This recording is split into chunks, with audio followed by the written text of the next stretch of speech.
भक्ति, शिव गुरु देंगे आप सबको शक्ति। शिव गुरु के चरणों में प्रणाम करती हूँ, माता पार्वती के चरणों में प्रणाम करती हूँ। शिव गुरु मेरा प्रणाम स्वीकार करना, माता पार्वती मेरा प्रणाम स्वीकार करना। सभी देवी देवताओं के चरणों में प्रणाम करती हूँ, धरती माता के चरणों में प्रणाम करती हूँ, सभी माता पिताओं के चरणों में प्रणाम करती हूँ। मैं आज आपको सुनाने जा रही हूँ अहोई आठे की कथा। इस व्रत को वो स्त्रियां करती हैं जो उनके संतान होती है, औलाद होती है। वही स्त्रियां अपने बच्चों के लिए व्रत रखती हैं। एक शहर में एक रानी राजा रहते थे, तो उनके संतान थी। तो कार्तिक में जो अष्टमी आती है, दीपावली से एक हफ्ता पहले, उसी का व्रत स्त्रियां रखती हैं जिनके संतान होती है, माँ होती है। तो अहोई अष्टमी का दिन था, तो माता ने व्रत किया। तो माँ घर में साफ सुथरा करने के लिए पीली मिट्टी लेने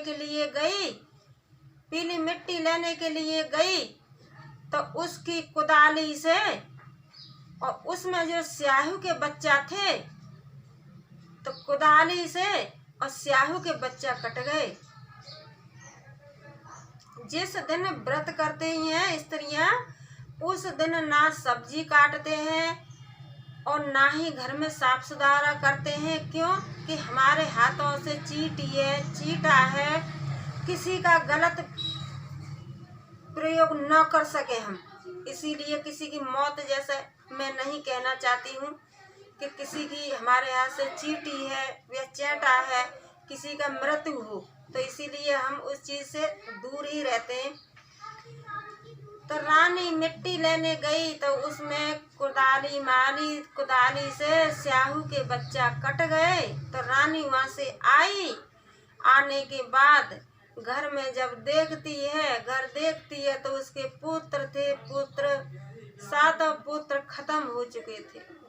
अब रानी तो व्रत तो थी, आके बहुत रोने चिल्लाने विलाप करने लगी कि अहोई माता, मैं तो आपका व्रत रखी हूँ और ये आपने मेरे को क्या कर दिखाया। हे माँ, हे अहोई मैया, मेरे को ये क्या कर दिया आपने, क्या कर दिया। मैं तो श्रद्धा भक्ति से व्रत की थी। तो अहोई माँ एक बुढ़िया के रूप में आई और बोलने लगी कि तूने बहुत बड़ा गलत काम किया।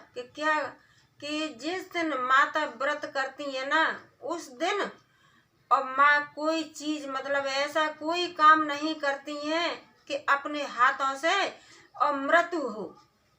और तू गई पीली मिट्टी लेने के लिए, उसी में स्याहू के बच्चा थे, जो तूने कुदाली मारी, इसी से स्याहू के बच्चा कट गए। उसी का तेरे को ये अपराध मिला है। तो रानी रोने लगी, चिल्लाने लगी कि माँ, अब मेरे को ये बताइए कि मैं किस तरीके से अपने बच्चों को जीवित करूं। माँ, मेरे को यही बताइए कि किस तरीके से मेरे बच्चे जीवित करूं। तभी अहोई माँ बोली कि जो 12 माह की अष्टमी आएंगी, उन अष्टमी को श्रद्धा भक्ति से आपका व्रत करना है। और व्रत करने के बाद शाम को गौर बनानी है। गौर बनाने के बाद खाना बनाना है। खाना बनाने के बाद जो पहला ताला निकलता है, चंद्रमा ताला निकलता है, उसी तारे को अर्घ देना है। तो वो समझा करके चली गई। अब दूसरे माह की अष्टमी आई, तो रानी ने श्रद्धा भक्ति से व्रत किया, साफ सुथरा किया, व्रत किया। व्रत करने के बाद शाम को गौर बनाई। गौर बनाने के बाद खाना बनाया। खाना बनाने के बाद पूजा किए। पूजा करने के बाद तारे को अर्घ दिया। अर्घ देने के बाद ही खाना खाया। इसी तरीके से 12 माह की अष्टमी को व्रत करती हैं जिनके संतान होती है। वही माताएं व्रत करती हैं। तो उसने 12 माह की, जब फिर तीसरा माह आया तो उसमें भी उसने खूब श्रद्धा भक्ति से व्रत किया। व्रत करने के बाद साफ सुथरा किया, साफ सुथरा नहा धो करके अपना गौर बनाई। गौर बनाने के बाद और खाना बनाया। खाना बनाने के बाद तारे निकल आए तो अर्घ दिया। अर्घ देने के बाद खाना खाया।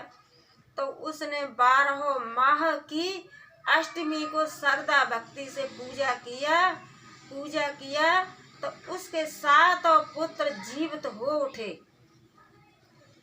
7 पुत्र जीवित हो उठे। तो मैं यही कहूँगी कि जो माता हैं अहोई का व्रत करती हैं तो अहोई वाले दिन किसी को सब्जी नहीं काटनी है, मिर्च नहीं काटनी है, और मतलब कोई काटने का काम नहीं करना है, मिट्टी नहीं खोदनी है, घर में चौका नहीं लगाना है।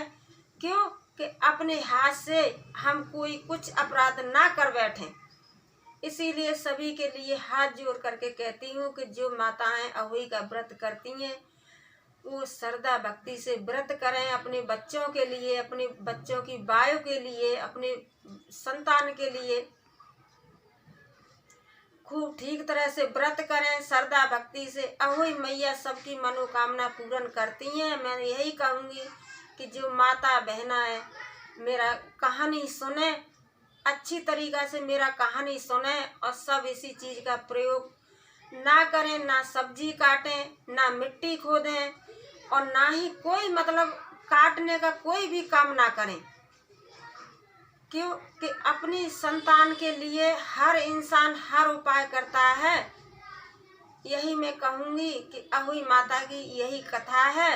हे अहोई माँ, जैसे उनकी रक्षा की जैसे सबकी रक्षा करना। हे अहोई मैया, सबकी संतान को, सबके पतियों को हमेशा खुश रखना। हे अहोई मैया, मैं आपके हाथ जोड़ती हूँ, आपके लिए कोटि कोटि प्रणाम करती हूँ। आप सभी के लिए ठीक अच्छी प्रकार से आए हैं। सभी माता बहनाओं के चरणों प्रणाम करती हूँ। सभी बहनाओं के लिए नमस्कार करती हूँ। हर हर महादेव, घर घर महादेव। ये आपको अगर मेरी कथा अच्छी लगे तो मेरी कथा को आप जरूर सुनना। कथा सुनने के बाद और यही करना जो मैं बताई हूँ, सबके लिए अच्छा होगा। सभी माता बहनाओं के लिए नमस्कार।